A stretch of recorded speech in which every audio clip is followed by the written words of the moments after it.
முனிவர் ஒருவர் ஒரு கோயிலுக்கு பக்கத்துல உள்ள வேப்ப மரத்துக்கு கீழே உக்காந்துக்கிட்டு கண்ணை மூடிக்கிட்டே தியானம் செஞ்சுக்கிட்டு இருக்காரு. அப்படி தியானம் செஞ்சுக்கிட்டு இருக்கிற அந்த முனிவர் பாத்தீங்கன்னா தினமும் ஒரு தடவை கையை நீட்டுவாராம்.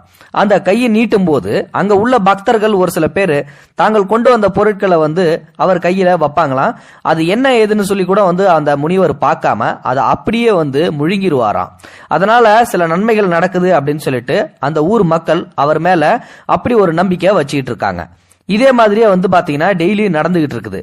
அந்த ஜனங்களும் பாத்தீங்கன்னா வாழைப்பழம், கனிகள் அப்படி இப்படின்னு சொல்லிட்டு நிறைய தின்பண்டங்களையும் பொருட்களையும் கொண்டு வைப்பாங்களாம். அவரும் அதை சாப்பிடுவாராம். அதனால அவங்களுக்கு நல்லதும் நடக்கும் அப்படின்னு சொல்லிட்டு அந்த மக்களுக்கு அப்படி ஒரு நம்பிக்கை. ஒரு நாள் அந்த ஊர்லயே மிகப்பெரிய பணக்காரர் ஒருவர் அந்த பக்கமா வந்துகிட்டு இருக்காரு. அந்த நேரம் பார்த்து பக்தர்கள் யாருமே இல்ல. இந்த முனிவர் அந்த நேரம் கையை நீட்டுறாரு. இவரு இந்த குதிரையோட சாணம் இருக்கு இல்லையா, அந்த குதிரையோட சாணத்தை எடுத்துட்டு அவருடைய கையில வச்சிடறாராம். அதை என்ன ஏதுன்னு பார்க்காம அந்த முனிவர் அப்படியே சாப்பிட்டுறாராம். இதுக்கப்புறம் அந்த பெரிய பணக்காரர் சிரிச்சுக்கிட்டு அந்த குதிரையில ஏறி போயிட்டாராம். வீட்டுக்கு போனதுக்கு அப்புறம் பாத்தீங்கன்னா ஒரு நல்ல முனிவர் ஒருத்தர் அந்த வீட்டுக்குள்ள நுழையிறாரு. ஐயா, நீங்க மிகப்பெரிய பணக்காரரா இருக்கலாம், ஆனா நீங்க மிகப்பெரிய தவறு ஒண்ணு செஞ்சிட்டீங்க. அந்த தவறு உங்களுக்கு பின்னாடி மிகப்பெரிய ஆபத்தை உண்டாக்கும்.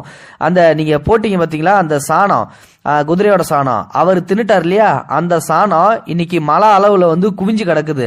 கொஞ்சம் கொஞ்சமா அந்த சாணம் வளர்ந்துகிட்டே வந்துகிட்டு இருக்குது. மொத்தமா நீங்க சாகும்போது உங்களுக்கு நரக வேதனை கொடுத்து அந்த சாணத்தை நீங்க மொத்தமா திங்கிற மாதிரி வரப்போகுது அப்படின்னு சொல்லிட்டு அந்த முனிவர் அங்கிருந்து போயிடுறாரு.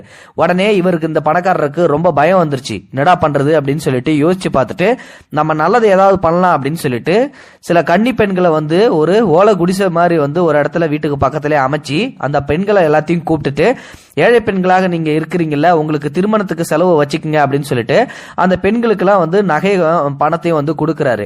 இதே பாத்தீங்கன்னா வழக்கமா வச்சிருக்காரு.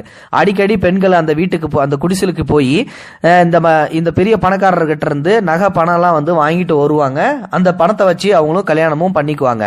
ஆனா ஊர்ல ஒரு சில பேர் தப்பா பேசுவாங்கன்னு சொல்லுவாங்க பாத்தீங்களா, அந்த 4 பேர் என்ன பண்றாங்க அப்படின்னா, இந்த பணக்காரரு சின்ன சின்ன பொண்ணுங்கள்லாம் கூட்டு போயிட்டு தப்பான தொழில் பண்றாரு, அதை மறைக்கிறதுக்கு அந்த பொண்ணுங்கள்ட்ட காசு கொடுக்கறாரு அப்படின்னு சொல்லிட்டு கதையா திரிச்சு விட்டுறாங்க.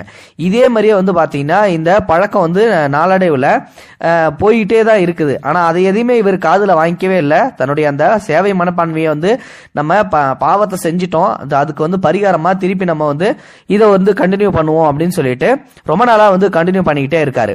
அப்போ ஒரு நாள் வழக்கம் போல அவரு அந்த குடிசைல உட்காந்துருக்காரு. அந்த நேரம் பார்த்து ஒரு கண் தெரியாத கணவரை கூட்டிக்கிட்டு ஒரு பெண்மணி ஒருத்தங்க அந்த இடத்துக்கு வந்திருக்காங்க.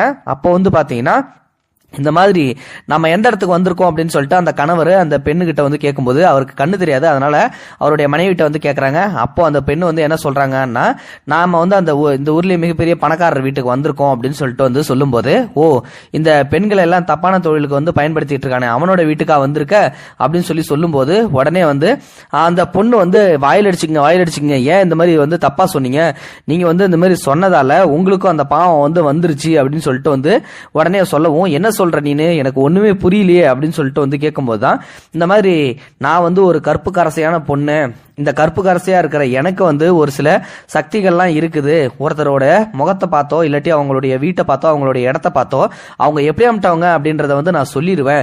இந்த வீட்டுக்கிட்ட வந்த உடனே நான் எல்லாத்தையும் கண்டுபிடிச்சிட்டேன். இந்த வீட்டு பணக்காரர் முன்னாடி ஒரு குதிரை சாணத்தை முனிவருக்கு கையில தந்து அதை சாப்பிட வச்சிருக்காரு. அதனால இன்னொரு முனிவர் இந்த பணக்காரனுக்கு இந்த மாதிரி தண்டனை உனக்கு கிடைக்கும், நிறைய சாணிகள் குவியும், அந்த சாணி எல்லாம் நீ தான் திங்கிற மாதிரி வரும் அப்படின்னு சொல்லிட்டு ஒரு சாபம் இட்டு போனாரு. அந்த சாபத்தை போக்குறதுக்காக சில வயசு கன்னி பெண்களை கூப்பிட்டு அவங்களுக்கு வேண்டிய உதவிகளை செய்யறாரு. அதை வச்சு அவங்க திருமணம் செஞ்சுக்கிறாங்க அப்படின்ற ஒரு டீடைல்ஸ் சொல்றாங்க. அது மட்டும் இல்ல, யாரெல்லாம் இந்த மாதிரி பொருளி பேசினாங்களோ அவங்க தான் அந்த சாணத்தை இப்ப லைவா, அதாவது இப்ப நடக்கிற இந்த காலத்திலே சாப்பிட்டுக்கிட்டு இருக்காங்க.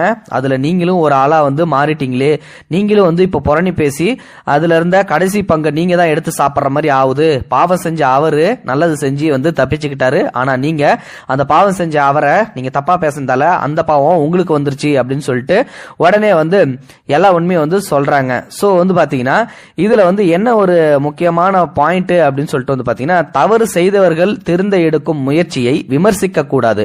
அவர்களை தவறாக விமர்சித்தால் அவர் செய்த பாவங்களை பங்கு போட்டுக் கொள்ளும் நிலைமைக்கு ஆளாக வேண்டி வரும். நீங்கள் அதை புரிந்து கொள்ள வேண்டும். உண்மை என்னவென்று அறிந்து கொள்ளாமல் காலத்துக்கும் வம்பு பேசிக்கொண்டு மற்றவர்களின் பாவத்தை சிலர் பங்கிட்டுக் கொள்கிறார்கள். அந்த தவறை நாம் ஒருபோதும் செய்யக்கூடாது.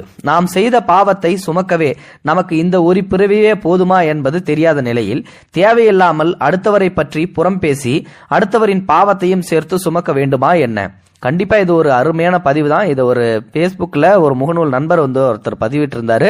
ஸோ கண்டிப்பா இதுல இருந்து ஒரு நல்ல ஒரு அருமையான மெசேஜ் வந்து உங்களுக்கு கிடைச்சிருக்கும். ஸோ அவர் வந்து பாத்தீங்கன்னா ஒரு பாவத்தை செஞ்சிட்டாரு. தன்னுடைய தப்பை உணர்ந்து அவர் அந்த தப்பை வந்து திருத்திக்கணும் அப்படின்றதுக்காக தான் இந்த நல்லத்தை வந்து செஞ்சிட்டு இருக்காரு. ஆனா அதையும் தப்பா திருச்சி விட்டு புரணி பேசுறாங்க பாத்தீங்களா, அவங்களுக்கு அந்த பாவம் வந்து போய் சேர்ந்துருது அப்படின்றதுதான் இந்த ஒரு மெசேஜா வந்து சொல்லியிருக்கோம். ஸோ இந்த வீடியோ வந்து மற்றவங்களுக்கு ஷேர் பண்ணி விடுங்க. அப்பதான் இந்த விஷயம் வந்து 4 பேருக்கு தெரிய வரும். ஸோ இந்த வீடியோ பிடிச்சிருந்தா லைக் பண்ணுங்க, உங்க ஃப்ரெண்ட்ஸ்களுக்கு ஷேர் பண்ணி விடுங்க. கூடவே நம்ம சேனலை சப்ஸ்கிரைப் பண்ணுங்க. தேங்க்யூ ஃபார் வாட்சிங்.